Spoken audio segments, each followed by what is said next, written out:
المنادي ينادي هذا إمام الرافض قد مات فاشهدوا. ما جت أرض بغداد وتميت على اللي قضى بالمحبس شهيد، مثل موسى بن جعفر الصنديد، حمام الشعلة ونحشه الحيد. ما من عشيرة الهاي وتفيد، ظلت ورا المهد مواعيد.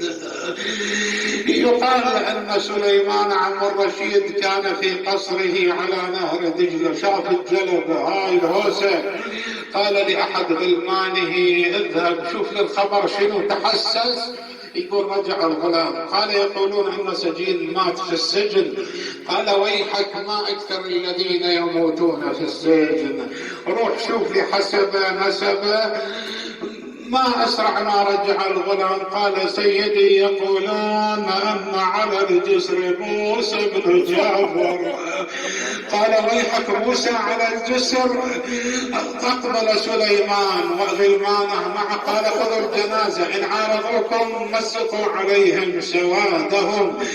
أبدل النداء، وضعوا الجنازة على 4 مفرق 4 ضرب، ونادى ألا من أراد أن يشيع الطيب من الطيب فليحضر، لأنما من قراب الأسل ما نجاب.